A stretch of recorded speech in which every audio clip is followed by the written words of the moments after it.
اس میں کسی مسلمان کی کیا تعلیم ہے اور کسی مشرک اور کافر کی کیا تعلیم ہے اس کی کوئی حیثیت نہیں ہے. اس میں اصل چیز یہ ہے کہ پیغمبر کی کیا تعلیم ہے. اس کو میں نے اپنی کتاب میزان میں اس طرح بیان کیا ہے کہ دین کا تنہا ماخذ اس زمین پر محمد الرسول اللہ کی ذات والا صفات ہے. انہوں نے اپنی تقریر، تصویر، اپنے قول، فعل سے جس چیز کو دین قرار دے دیا وہی دین ہے. چنانچہ دین کے معاملے میں جب بھی گفتگو ہوگی ان کی پیش کردہ کتاب کی بنیاد پر گفتگو ہوگی، ان کی قائم کردہ سنت کی بنیاد پر گفتگو ہوگی. اور اسی طرح اگر انہوں نے کسی چیز کی شرح میں وضاحت پہ کوئی بات کہی ہے تو اس کو انہی کے حوالے سے بیان کیا جائے گا. یہ دین کا کانٹینٹ ہے، یعنی دین کے مشمولات، دین کے محتویات ہیں. دو ہی صورتوں میں ہے، ایک قرآن ہے، ایک سنت ہے. اس میں کسی اور چیز کو مداخلت کا نہ اللہ نے حق دیا ہے نہ یہ میرا کام ہے. اس میں تو یہ بتایا گیا ہے کہ جو چیز تمہارے سپرد کی گئی ہے اس کو بے کم و کاست پہنچا دو. اور پیغمبر سے کہا گیا ہے کہ اگر اس میں ادنا درجے کا بھی کوئی انحراف ہو گیا تو اس کا نتیجہ خود پیغمبر کے لیے بھی بہت غیر معمولی نکلے گا. ایک طرف یہ تنبیہ کی ہے کہ پھر تمہیں ماخوذ ہونا پڑے گا کہ تم نے پیغمبری کا حق ادا نہیں کیا، فما بلغت رسالتہ. اور دوسری جگہ فرمایا ہے کہ اگر جانتے بوجھتے کوئی ایسا معاملہ ہوا تو ہم رگے جان کاٹ دیں گے. تو یہ بہت بڑی ذمہ داری ہے، یہ پیغمبر پر بھی اسی حیثیت سے عائد ہوتی ہے.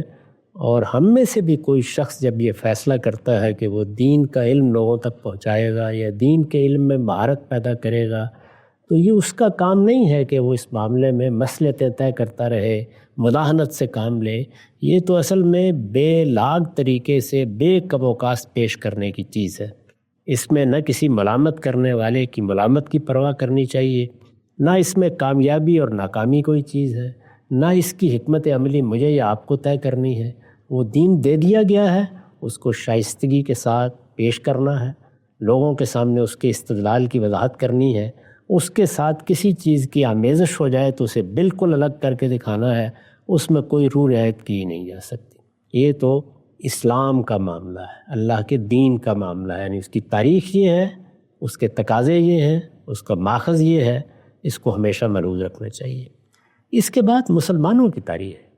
یعنی ظاہر ہے کہ اس دین کو لوگ مانیں گے. یہ کوئی دشت و جبل تو نہیں ہے نا جن کو ایمان لانے کے لیے مکلف ٹھہرایا گیا. انسان ہی ہے. انسان جب اس دین کو اختیار کرتے ہیں تو اب ہر چیز اپنی مثالی صورت میں نہیں رہتی. یعنی جیسے ہی انسان اسے اختیار کرے گا تو انسان سے اللہ تعالیٰ نے بھی یہ تقاضا نہیں کیا کہ وہ کوئی غلطی نہیں کرے گا، وہ کسی کوتاہی کا ارتکاب نہیں کرے گا، اس کے ہاں علم میں کوئی غلطی نہیں ہوگی، اس کے ہاں عمل میں کوئی غلطی نہیں ہوگی. وہ اپنے سامنے ایک مثالی چیز رکھے گا اور اس تک پہنچنے کی صحیح بھی کرے گا. لیکن اس دنیا میں اس کے پاس خواہشیں بھی ہیں، جذبات بھی ہیں، اس کے احساسات بھی ہیں، اس کو حالات بھی مختلف پیش آ جاتے ہیں، اس کے فہم میں بھی بہت کچھ تفاوت ہوتا ہے. اس کے نتیجے میں فرد ہو یا معاشرہ ہو یا تہذیب ہو، جب اسلام کا یا دین کا ظہور اس میں ہوگا تو وہ کبھی مثالی سطح پر ہو ہی نہیں سکتا. یعنی اس میں آخری درجے کے لوگ بھی اگر آپ تنقید کرنے پہ آ جائے تو بتا سکیں گے کہ فلاں فلاں جگہ ان سے بھی کوتاہی ہو گئی. انسان ہے، انسانوں کو اگر کسی چیز پر عمل کرنا ہے تو اس میں اللہ تعالیٰ نے بھی یہ تقاضا نہیں کیا کہ تم 100% مثالی طریقے پہ عمل کر کے آؤ گے تو جنت کا دروازہ کھلے گا. نہیں، وہاں پر بھی یہی ہے جس کو بیان کیا قرآن نے کہ میزان لگا دیں گے اور جس کا مجموعی طرز عمل بہتر ہوا، یعنی جس کا پلڑا بھاری ہو گیا، اس کے لیے ہم اپنے فردوس کے دروازے کھول دیں گے. اس سے صاف یہ معلوم ہو گیا کہ جیسے ہمارے ہاں امتحانات میں آپ مقرر کر دیتے ہیں کہ یہ اتنا ایک اگر تم نے صحیح رویہ اختیار کیا اور کارکردگی دکھا دی تو کامیاب قرار پاؤ گے. تو کامیابی کے لیے آپ 100% عمل کا معیار مقرر نہیں کرتے، چنانچہ اسی کا ظہور بھی ہوتا ہے. اس میں آپ حکمرانوں کو دیکھ لیں، اس میں علماء کو دیکھ لیں، اس میں دانشوروں کو دیکھ لیں، اس میں بحثیت مجموعی معاشرے کو دیکھ لیں. مسلمان اس وقت 1.5 ارب 1.25 ارب کی تعداد میں ہیں، ان کو دیکھ لیں ان کے طرز عمل کو دیکھ لیں، وہ معاشی سرگرمیاں کرتے ہیں، وہ سیاسی سرگرمیاں کرتے ہیں، کسی جگہ پر بھی آپ کو کوئی مثالی صورتحال نظر نہیں آئے گی۔ زیادہ سے زیادہ مثالی صورتحال کے قریب لوگ ہو سکتے ہیں اور اسی کے لحاظ سے ان کی تحسین بھی کی جاتی ہے۔ چنانچہ مسلمان فرد کی حیثیت سے دین کو اختیار کریں تو ہم افراد کی اگر کوئی فہرست بنائیں، اس میں ابو بکر و عمر کا بھی اگر جائزہ لیں گے رضی اللہ عنہما، تو کسی نہ کسی جگہ میں یا آپ یا کوئی دوسرا شخص انگلی رکھ دے گا۔ یہی معاملہ معاشرے کا ہوگا اور یہی تہذیبی روایت کا ہوگا۔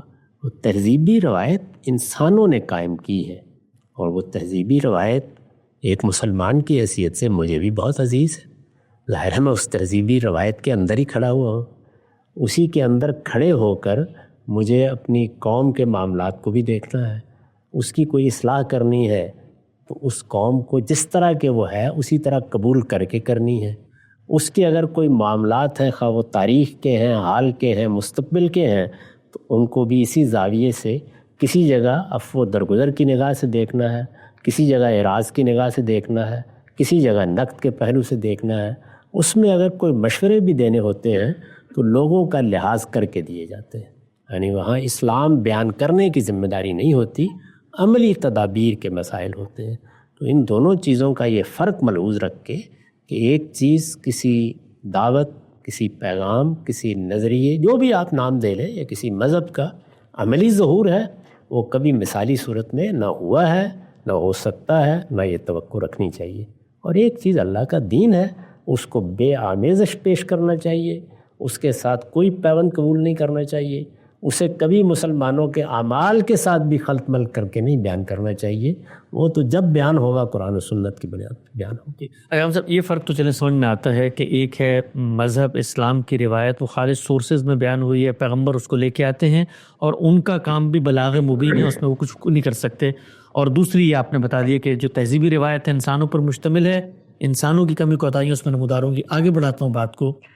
مقدمہ ایک اور یہ پیش کیا جاتا ہے کہ یہ جو تہذیبی روایت ہے یہ اس وقت تک روایت نہیں بنتی، سویلائزیشن نہیں بنتی، جب تک اس کی پشت پہ طاقت نہ کھڑی ہو، حکومت نہ کھڑی ہو، سلطنت نہ کھڑی ہو، یا اختیار نہ کھڑا ہو۔ اس بات سے کیا آپ کا اتفاق ہے کہ چلے تہذیبی روایت میں رہنے کا آپ کو بھی شوق ہوگا، ہماری بھی خواہش ہوگی، ہم سب چاہیں گے کہ ہمارا ایک جو اسلام کا فلسفہ ہے وہ ایک پروڈکٹ کی صورت میں سامنے آئے اور ہم دنیا میں اپنی اس حیثیت کو لوگوں تک پہنچائیں، ہمارا ظاہرہ بنے۔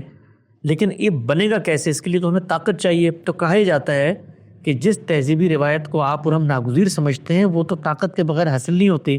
تو اب پہلے طاقت حاصل کرو تاکہ تہذیبی روایت وجود پذیر ہو، تاکہ مذہب کا عملی ظہور دنیا کے سامنے آ سکے۔ تہذیبی روایت تو وجود میں آ چکی ہے، اس پر 1200-1500 سال گزر گئے ہیں۔ اس تہذیبی روایت کو دنیا میں اپنی حیثیت منوانی ہوتی ہے۔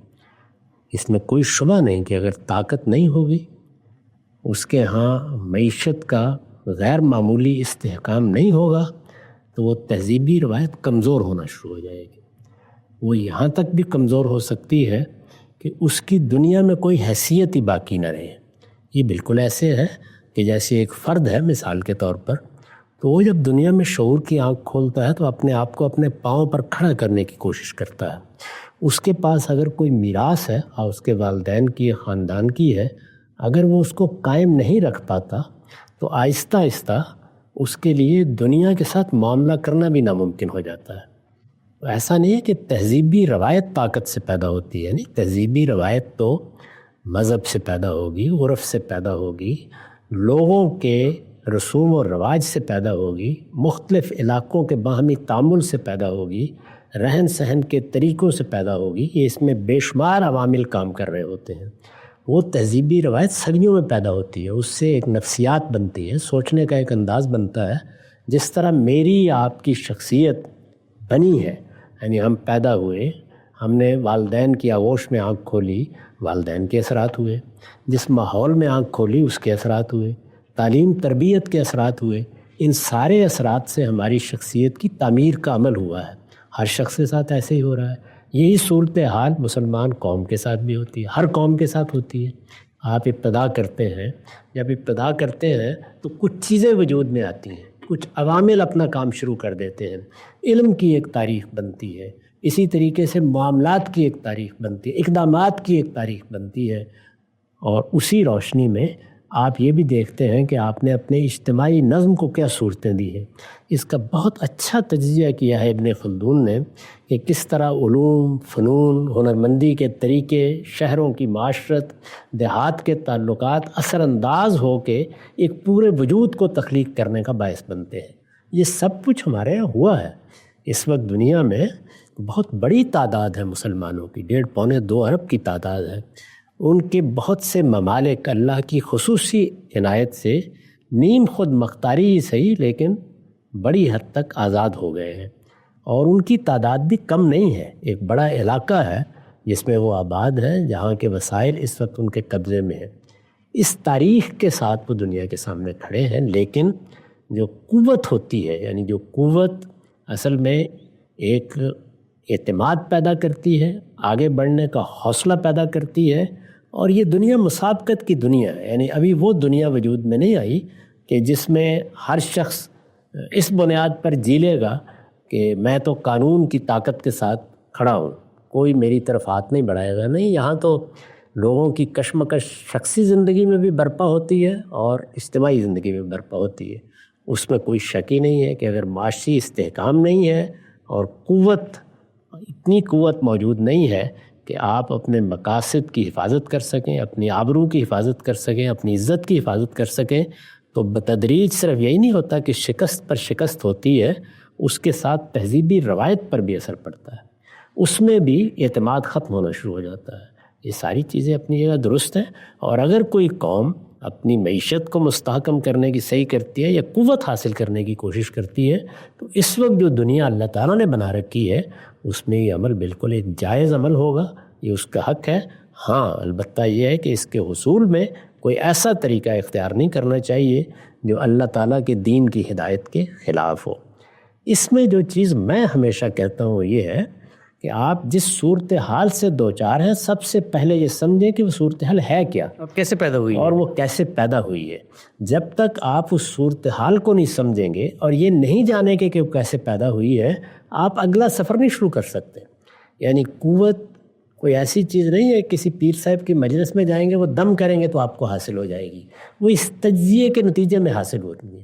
اور اگر اس میں آپ قبل از وقت کوئی اقدام کریں گے تو بجائے اس کے کہ قوت حاصل ہو، جو موجود ہے وہ بھی کھو بیٹھیں گے۔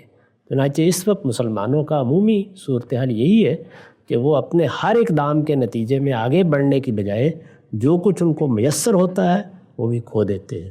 یہ وہ چیز ہے جس کی طرف توجہ دلانے کی ضرورت ہے۔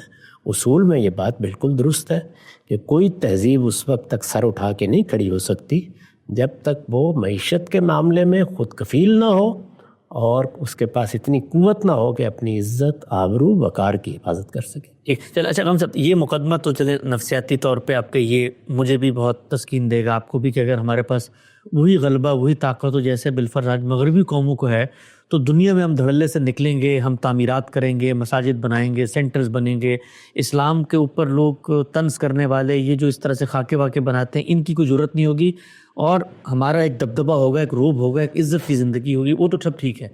لیکن ایک اور مقدمہ اس کے اندر سے برآمد کیا جاتا ہے کہ جب تک یہ نہیں ہو رہا اس وقت تک گویا مذہب اسلام پر عمل درآمد نامکمل ہے، اور یہ جو کچھ آپ سمجھتے ہو کہ آپ کو سجدوں کی اجازت ہے ہند میں، تو اس سے آپ کو آزادی مل گئی، نہیں، مذہب تو یہ چاہتا ہے کہ یہ سب کچھ ہو، اس کے بعد اس کی تعلیمات کا ظہور ہوگا، ورنہ مذہبی تعلیمات کا ظہور ہی نہیں ہو سکتا ہے، طاقت نہ ملے۔ نہیں، ان دونوں کے درمیان کوئی تعلق نہیں ہے۔ یہاں تک مذہب کا تعلق ہے، میں نے عرض کیا تو اس کے مقدمات الگ ہیں، اس کی تاریخ الگ ہے، وہ ایک اللہ تعالیٰ کے پیغمبروں کی تعلیم کی حیثیت سے پیش کیا گیا ہے، وہ زندہ ہے، قائم ہے، اس پر کوئی زوال نہیں آیا، اس کی کتاب قرآن مجید پوری طرح محفوظ ہے، اللہ کے پیغمبر کی سنت جس طرح کہ وہ قائم کی گئی تھی منتقل ہو گئی ہے، علم کی روایت بھی پوری شان کے ساتھ قائم ہے، بلکہ اس دور میں جتنے بڑے اہل علم پیدا ہوئے ہیں، مذہب کے جاننے والے، وہ ہماری تاریخ میں کم ملتے ہیں۔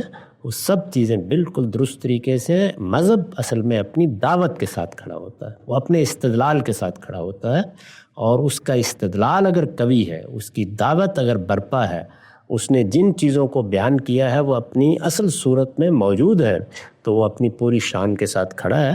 اس کا تعلق مسلمان قوم کے مسائل سے ہے۔ مسلمان قوم کے مسائل میں وہ سب چیزیں بڑی اہمیت رکھتی ہیں، معیشت بڑی اہمیت رکھتی ہے، قوت بڑی اہمیت رکھتی ہے، اور مسلمان قوموں کے لیے عروج کی طرف بڑھنے کے وہی عوامل ہیں جو دنیا میں اللہ تعالیٰ نے طے کر رکھے ہوئے ہیں۔ ان دونوں کو کبھی خلط ملط نہیں کرنا چاہیے۔ اس وجہ سے مذہب نے اس کو موضوع نہیں بنایا۔ وہ آپ کو کیا کہے گا؟